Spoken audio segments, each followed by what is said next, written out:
بنی اسرائیل کے اندر کفل نامی ایک شخص ایک رات میں ایک لڑکی کو لے آیا 60 دینار ادا کر کے بدکاری کرنے کے لیے. 60 دینار آج کل کے اعتبار سے 12 لاکھ سے بھی زیادہ بنتا ہے. اللہ تعالیٰ نے کفل کو اتنی بڑی دولت دی تھی, اتنی بڑی سرداری دی تھی, اتنی بڑی دولت دی تھی, اتنا بڑا مال دیا تھا کہ اس نے 60 دینار یعنی 12 لاکھ سے بھی زیادہ ادا کر کے ایک رات کے لیے لڑکی لے آیا. جب وہ لڑکی گھر کے اندر پہنچی, جب اس کے قریب جانے لگا, لڑکی نے رو کر کہا کہ میں بدکارہ نہیں ہوں, میں یہ بدکاری کا کام کرنے والی نہیں ہوں, میں تو غریب عورت ہوں, میں تو غریب لڑکی ہوں. بھوک کی شدت سے مجبور ہو کر میں نے یہ کام کر دیا.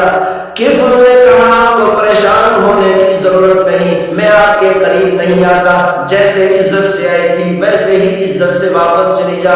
اللہ تعالیٰ کو کفر کا یہ کام اتنا پسند آیا, اسی رات میں اس کو موت آنی تھی, دنیا سے رخصت ہونا تھا, اسی رات میں اس کو موت آ گئی.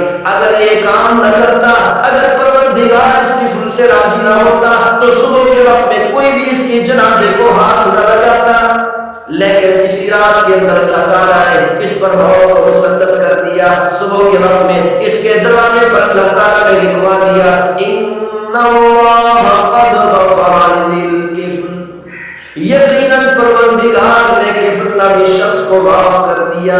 او میرے بندو, اس کو اٹھاؤ, احترام سے اس کو اٹھاؤ, احترام سے اس کا جنازہ پڑھو, اس کو قبر کے اندر احترام سے دفنا دو اور احترام سے مجھ تک پہنچا دو, کیونکہ اس بندے نے مجھ سے دوستی لگا لی.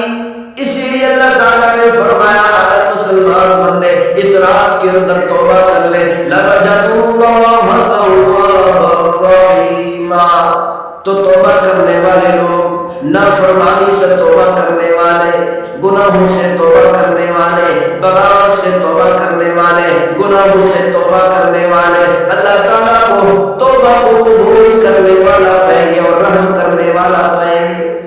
یعنی اللہ تعالیٰ پہلے ہی توبہ کو قبول کرنے کے لیے تیار ہے, پہلے ہی گناہوں کو معاف کرنے کے لیے تیار ہے. اسی لیے اللہ تعالیٰ خود ترغیب دے رہے ہیں یا ایھا الذین آمنوا توبوا الی اللہ, کہ اللہ کی طرف واپس آ جاؤ, توبہ کر لو, معافی مانگ لو. حضرت عمر رضی اللہ تعالیٰ عنہ پیغمبر صلی اللہ علیہ وسلم کے حجرے میں داخل ہوئے, پیغمبر صلی اللہ علیہ وسلم کی حالت کو دیکھ کر رونے لگے.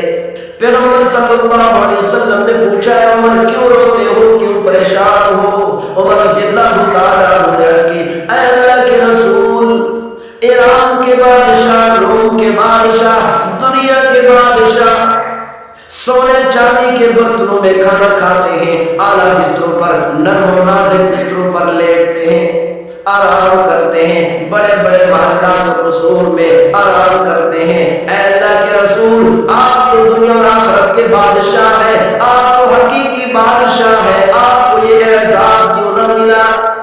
پیغمبر صلی اللہ علیہ وسلم نے ارشاد فرمایا یہ دنیا امتحان کی جگہ ہے, ہم اس دنیا کے اندر یہ نعمتیں لینے کے لیے نہیں آئے, یہ دولت جمع کرنے کے لیے نہیں آئے, یہ پیسہ, یہ ہیرے جواہرات اور سونا جمع کرنے کے لیے نہیں آئے. ان کافروں کے لیے دنیا ہے اور ہمارے لیے آخرت ہے.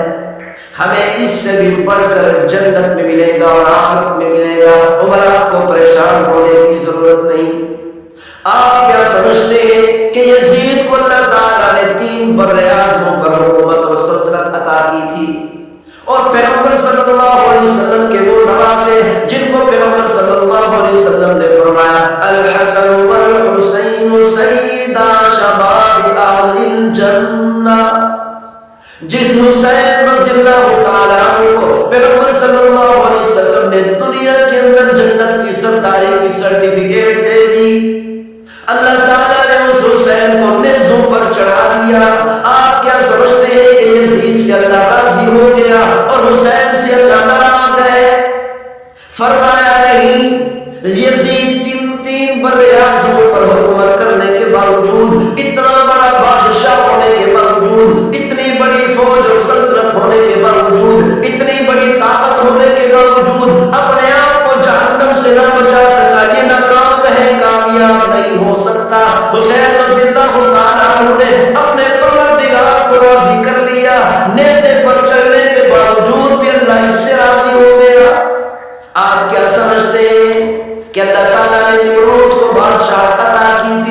ابراہیم علیہ السلام کو آگ کے اندر ڈال دیا گیا. آپ کیا سمجھتے ہیں کہ نمرود سے اللہ راضی ہو گیا؟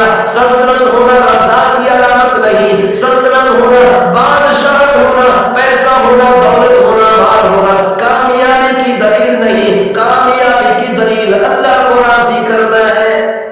اللہ تعالیٰ نے پہلے بتا دیا فَمَنْ زُحْزِحَ عَنِ النَّارِ وَأُدْخِلَ الْجَنَّةَ فَقَدْ فَازَ. اللہ نے کامیابی کا معیار بنا دیا. کھانے کے لیے لقمہ نہیں، پہننے کے لیے کپڑا نہیں، پینے کے لیے پانی نہیں، رہائش کے لیے کوئی رہائش گاہ نہیں ہے، کوئی گھر نہیں ہے، لیکن پروردگار راضی ہے. جہنم سے بچا گیا اور جنت میں داخل ہو گیا. فرمایا اللہ تعالیٰ نے میں قسم اٹھا کر کہتا ہوں ایک شخص کامیاب ہے. دنیا کے اندر دولت ہے، سلطنت ہے، بادشاہت ہے، پیسہ ہے، جائیدادیں ہیں، سونا چاندی ہیرے جواہرات کو جمع کر لیا، دنیا کے اندر سب سے بڑا مالدار بن گیا، لیکن پروردگار کو راضی نہ کر سکا. جہنم سے اپنے آپ کو نہ بچا سکا، اپنے آپ کو جنت میں داخل نہ کرا سکا. اللہ نے فرمایا میں قسم اٹھا کر کہتا ہوں یہ ناکام ہو گیا. تو اسی لیے ہر مسلمان کو چاہیے کہ آج رات میں عبادت کر کے اپنے پروردگار سے اپنے بارے میں اچھے فیصلے کرائیں. جب حاکم دیکھتا ہے، جب حاکم فیصلہ لکھنا چاہتا ہے اور دیکھتا ہے کہ یہ شخص میری فرمانبرداری کر رہا ہے، یہ صحیح کام کر رہا ہے، یہ مجھے خوش کر رہا ہے، راضی کر رہا ہے اور راضی کرنے کی کوشش کر رہا ہے، تو حاکم اپنے فیصلے میں تبدیلی لے آتا ہے اور حاکم اس کے بارے میں بہترین اور اچھا فیصلہ کرتا ہے. اسی لیے اس رات میں زیادہ سے زیادہ عبادت کرنی چاہیے. اللہ تعالیٰ ہم سب کو عمل کرنے کی توفیق نصیب فرمائے. وما توفیقی الا باللہ.